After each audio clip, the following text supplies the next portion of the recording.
Ryan Goebel, Mrs. Inez Middleton, Amanda Jenkins, Mrs. June P. Garrett, Mike Kobrine, Mrs. Bobby Lieben, Mr. Birdsall. I knew that I was a writer when I was in the 4th grade. I had a teacher named Mr. Birdsall. This was my very first journal when I was in his class, and it stretched to, there are 2 shelves of journals here. Writing is pretty much my favorite activity in the whole world. My favorite thing about being a writer is that I get to do it all the time and make a living off of it, which is really the dream. One of the reasons that I'm here and able to do this for work is that I had a really significant teacher in my life. That teacher's name is Ryan Goebel. He was my sophomore year English teacher.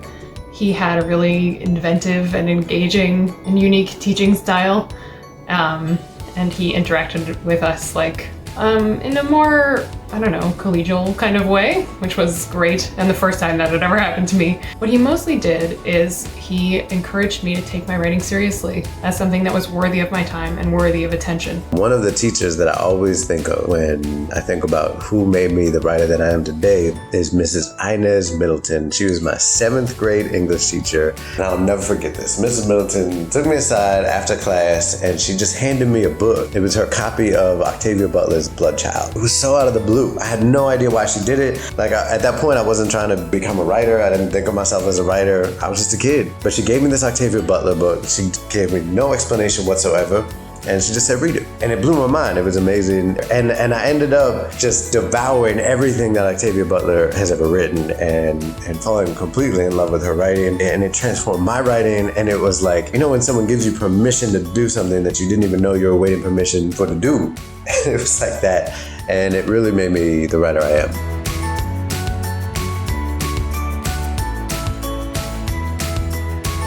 I especially am grateful to Amanda Jenkins. She taught me that the 2 most important questions I needed to ask were, what would it take to break my character? And did I love the character enough to take a bullet for them? Amanda also taught me how to embrace my own messy process and to embrace the spaghetti. So I wanted to say thank you to Amanda for giving me the courage to be myself and to bring my authentic voice to the page. And thank you for giving me the courage to call myself a writer. My 7th grade English teacher, Mrs. June P. Garrett at Signal Mountain Junior High School in Signal Mountain, Tennessee. Mrs. Garrett loved to laugh, and I liked to write funny essays whenever I had a homework assignment.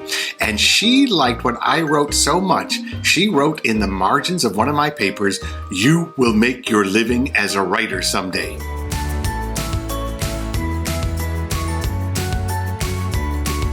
I was a daily writer for a very long time, and it grew into a book that it's called Made, and it has been translated into, I think, maybe 12 languages.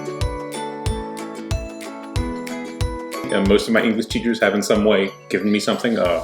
Mrs. Book from 5th and 6th grade, Mrs. Strasnevsky in high school. But the one teacher I think who imprinted me most significantly is probably Dr. Kobrine, Mike Kobrine, a professor of mine in college. Mrs. Bobby Lieben, my senior year AP English teacher, brought an incredible joy to the classroom and to literature. Reading a book in her class was never just about completing an assignment. Reading a book was about being able to see ourselves in a story, and maybe the character was so different from us, and yet when you look beyond the words on the page, you can feel a part of yourself in a character that you're reading. And Mrs. Lieben really helped us understand how books can be dialogues between the reader, the writer, and our own selves.